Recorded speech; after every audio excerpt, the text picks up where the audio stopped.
Alors pour rebondir à ce qu'il disait, je suis désolée, hein, mais moi-même je n'avais pas vu l'ampleur, d'accord, du sujet.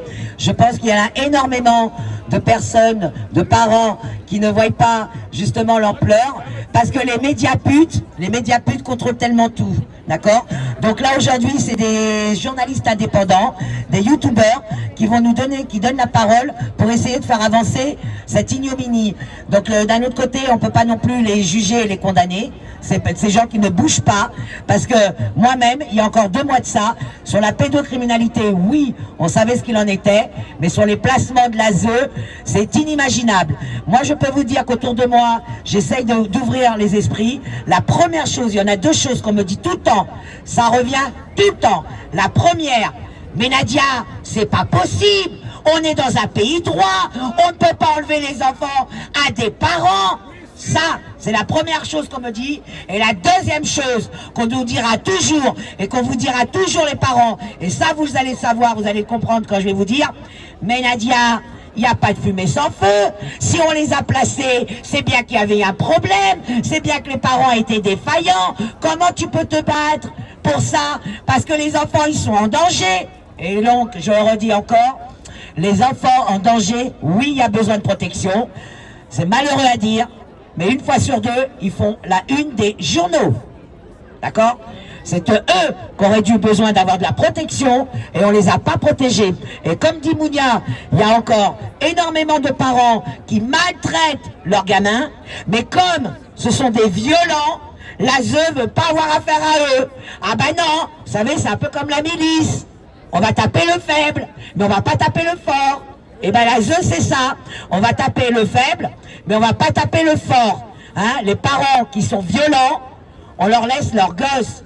Les parents qui ont des dossiers de pédocriminalité, on va leur laisser leurs gosses. Et des simples pères et mères qui, parce que sous couvert, ne rentrent pas dans leur case. Et là aussi, j'aimerais bien savoir ce qu'est pour eux défini des parents exemplaires. D'accord? Parce que moi, ma fille, quand elle était petite, c'était un vrai garçon manqué. Je peux vous dire que des bleus, elle en avait tous les jours sur ses jambes. Eh ben, imaginez-vous que je serais tombé sur une prof totalement tarée qui aurait fait un signalement. Eh ben, je me serais retrouvé dans la même situation que vous, parents. Ceux qui ne veulent pas comprendre ça, je le dis et on le redit assez, grâce au Covid-19, ils vont le comprendre. Car les parents qui ne voudront pas envoyer leurs gosses parce que sous couvert qu'ils ont des mal de crâne et qu'ils sont malades à cause d'un putain de masque qu'on leur force à porter 8 heures d'affilée, même en récréation, et ben quand ils vont tomber malades et que les parents vont vouloir les garder, vous allez voir comment l'ASE va venir frapper à votre porte. Et sous couvert de la protection et de la bien-santé, hein, il faut quand même, nous les parents on est tellement tordus, hein, qu'on protège pas nos gamins. Donc l'État va nous les protéger pour nous. Donc ils vont les placer dans des centres, hein, pour que les parents puissent aller au travail. C'est pas beau. Ben, vous allez voir, vous allez le comprendre. Alors là, il y a une autre maman qui devait prendre la parole, c'est qui? Nadia, pour info, il y a une personne qui a marqué, apparemment il y a 60 lives sur place. Ouais. Ça, tu peux dire que c'est bien médiatisé. Bah, de toute façon, pour que ça soit bien médiatisé, on nous a donné, nous sur le réseau, il y a Pédopolice qui travaille avec nous, hein, qui font du très très bon travail. Il y a F-Society aussi, mais tout ça c'est plus sur la pédocriminalité. Mais vous avez bien compris que si on a associé les placements abusifs, c'est qu'une fois sur 2, les enfants placés peuvent se retrouver entre leurs mains dans les réseaux. D'accord? Donc il était normal qu'on associe ces 2 combats. Mais là pour l'instant on est encore sur les placements. Les mamans elles ont encore besoin, il y en a quelques-unes qui doivent prendre la parole. Et après on va venir sur les gros dossiers de pédocriminalité.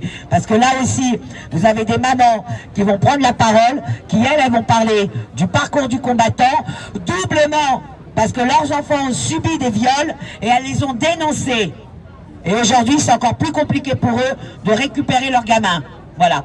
C'était qui l'autre maman? Zitoune ou Zitouné. J'ai Zitoune.